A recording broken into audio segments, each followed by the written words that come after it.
All right, let's do a little card pull. For all y'all lovers of the Most High, what is life? I mean, I go to bed, I have all this divine inspiration coming through my noggin, and I just want to like wake up and download and share with you all the beauty. I was thinking about shadow work. I was thinking about how like when the sun is shining, we can see our shadow. Like shadows are ever important, that we have the daytime and nighttime, that the moon and the sun, it's equal importance, right? And it's just through like integrating more of the shadow and like knowing how profound emotional work is, and how much gets repressed and or over the generations, right? How that emotional part of ourselves has been shamed and repressed and denied, and how like creating this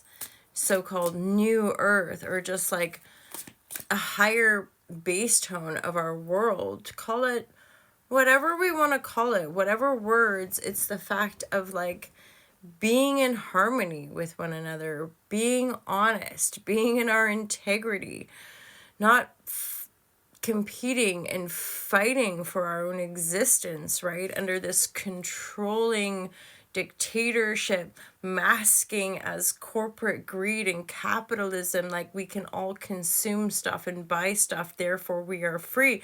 But we're completely disconnected from the planet, and how over the generations that disconnection is really born out of trauma. But the trauma, of course, is emotional repression and or neglect. So it's like how to own our power and come alive again is really an intuitive, emotional thing to get to know yourself, to thine own self be true. A little rant for my love is supreme, and I'm happy to be here with you guys. My intention with tarot is divine guidance and loving clarity. You're your own master. Don't deny it, right? You're your own master. I think any teacher or reader or whatever that tries to make you think that they have power over you, or even incites a sense of powerlessness to try to get anything from you, most of us that are reading on in a more kind of, I guess, integral way, we would never private DM. We're never gonna like message you and be like, I see your future. I don't claim to know your future. I think tarot is a tool to just reflect things. It's a divination tool. Astrology can reflect things. Aries, Neptune, all these planets coming into Aries, we're already birthing, I think, new modalities, or certainly coming into more of our authentic self. Neptune and Aries, and or just the signature of Aries, the spark of life. What is that spark for you? Do you know it? Are you familiar with it? Okay, so we're here healing. Five of Swords, coming into greater knowing of self, overcoming battle. There's also the Ten of Wands, so there's something about, straight up, this is also like overcoming burnout. Finally letting go of like the fucking burden of life, pardon my French. Moving forward with a greater sense of emotional wisdom, or like Knight of Cups for Six of Coins, pardon me, Knight of Cups, Six of Coins. There could be a message coming through. Mercury's now moving forward. Venus will be moving forward right around the time that we have that Libra full moon.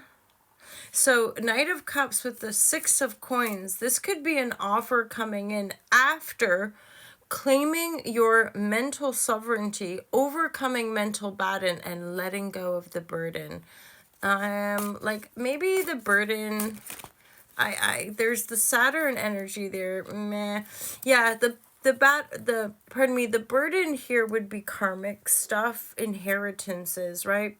Inherited trauma, just genuine having to do a bunch of stuff that is absolutely exhausting, knowing that you're burning out, knowing that you're done. I can't carry these burdens on my back anymore.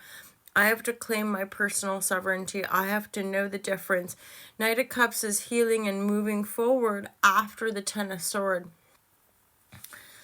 Five of Cups, a lot of healing, okay? Whoo! And karma, just like straight up disappointing, burnout, having a lot of responsibility, having a lot of things to look after. And finally, Five of Sword, there could be, you can interpret the Five of Sword as challenge, but there's triumph as well.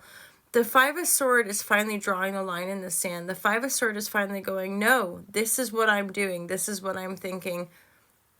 Stand back, you know, like, or like, I can line these up. I can overcome these energies. This is a triumphant energy, fundamentally, Five of Swords, right? Especially with the cards next to it, where you're overcoming past betrayals, past darkness, times where you've been left out, times where you've gone through losses, right? Rejection, even. There's a double Three of Pentacle. This is also here, establishing new foundations after a lot of profound healing, okay? Double 10 and double 5. Some of you are a natural, like, mystic, or I'm witnessing that too, like the rise of spirituality, but there's a spirituality in autonomy. So it's not obviously connected to like a religious institution. This is religious autonomy with her religious or rather spiritual autonomy, knowing the self. What does that look like for you? How does that come across for you, right? Overcoming. This is living our lives and being present to living those lives, knowing what's going on mentally, emotionally, knowing what you've been through and integrating that process so you can rise like the phoenix or the butterfly coming out of your cocoon, knowing that mysticism is integral to your divine essence, to your life force, right? See, I knew that card was there, the shaman. These are healer energies. Some of you are coming into a greater awareness of your own healing. I'm hearing the word regenesis, though, as in you have risen like the phoenix, and this new birth point or rebirth cycle for you is claiming your shaman status, claiming your mystic status. You could even say the witch, right? Coming into your witchiness, coming into your source. That's what it all is. We can call it and lace it with different words, but it's really just knowing the self. All of our prophets and our teachers and healers, in essence, are simply connected to their own divine force and able to translate that in digestible, understandable words and emanate it from the source of their being. And now you're being offered. Knight of Cups, there could be now you're being offered. Prayers are being answered, okay? Prayers are being answered, and there's the Two of Cups with the Knight of Cups here. You know what that could be. That's a little bit of romance. That's a little bit of celebration here. Okay, Two of Cups, romance, roses.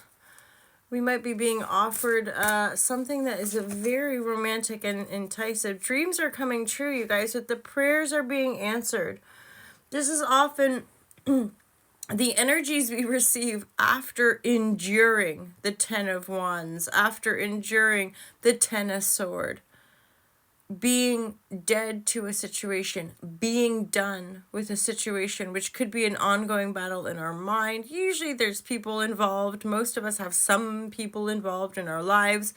Cycles of completion, coming into that 10, knowing I'm not doing it like that anymore. I can't do it like that anymore. I don't want anything to do with those people anymore, right? I've been through rejection. I've been through losses, and now I'm gonna have a stable foundation. Maybe just with a few really, really good friends, right?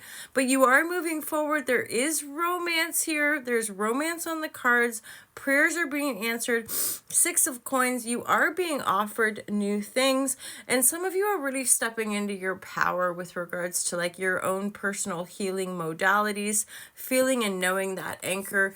Either you're a natural born mystic, witch, or shaman, right? Knowing your source point and stepping into that fully so that you can move forward in a lighter, more celebratory way after enduring probably a fair bit of pain. That's your daily reading for today. Have a wonderful day, you guys. I'll speak to you soon. Take care. Peace out.